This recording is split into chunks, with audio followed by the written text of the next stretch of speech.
उत्तर प्रदेश में सन 2022 में असेंबली इंतखाबात होने हैं। तमाम सियासी जमातें अपने उम्मीदवारों को चुनावी मैदान में उतारकर पार्टी और उम्मीदवार की किस्मत आजमाएंगी। बरेली में भी तमाम जमातों के रहनुमाओं ने सियासी शतरंज की बिसात पर अपनी गोटियां बिछाना शुरू कर दिया है। मौलाना तौकीर रजा खां के घर पर ऐसी जमातों के रहनुमाओं की आमदोरफ्त अचानक बढ़ गई है। ऑल इंडिया इत्तेहादी मिल्लत कौंसिल के कौमी सदर मौलाना तौकीर रजा खां के घर इन दिनों सियासी जमातों के रहनुमाओं की आमदोरफ्त का सिलसिला तेज हो गया है, लेकिन तमाम सियासी गुफ्तगू बहुत खामोशी से अपने अंजाम तक पहुंच रही है। तकरीबन एक माह कबल समाजवादी पार्टी के कौमी सदर अखिलेश यादव ने मौलाना तौकीर रजा खां के क़ल्बो ज़हन की सियासी कारकर्दगी का जायजा लेने के लिए अपने कासिद को बरेली भेजा था। अब दावा किया जा रहा है कि अब तक तकरीबन 3 दर्जन से ज़ायद छोटी छोटी सियासी जमातों और मुस्लिम तंजीमों के सदर और रहनुमा मौलाना तौकीर रजा खां से मुलाकात कर चुके हैं। तमाम जमातों के निशाने पर भारतीय जनता पार्टी है और उसी से मुकाबला है। ये गठबंधन में सभी राजनीतिक दलों को शामिल किया जा रहा है।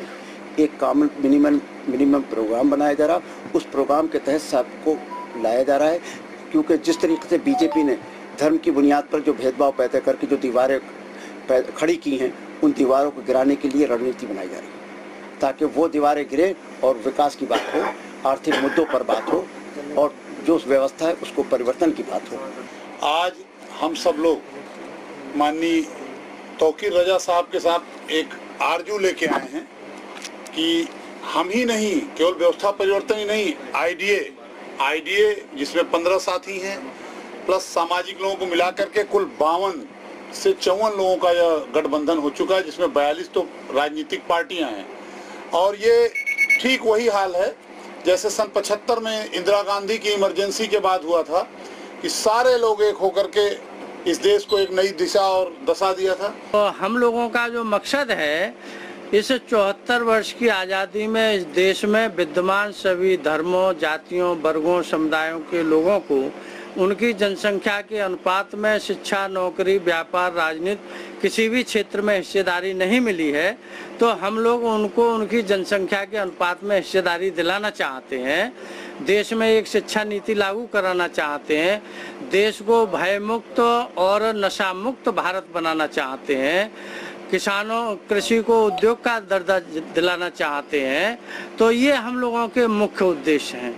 इसके मकसद से ही हम लोगों ने ये गठबंधन बनाया है। दरअसल तमाम सियासी जमातें किसी न किसी मखसूस फार्मूले में सियासत करने की कोशिश कर रही हैं। कौमी सतह पर सियासी जमातें भी किसी ख़ास तबके को साथ लेकर या मखसूस तबके के नाम पर सियासत करने से गुरेज कर रही हैं।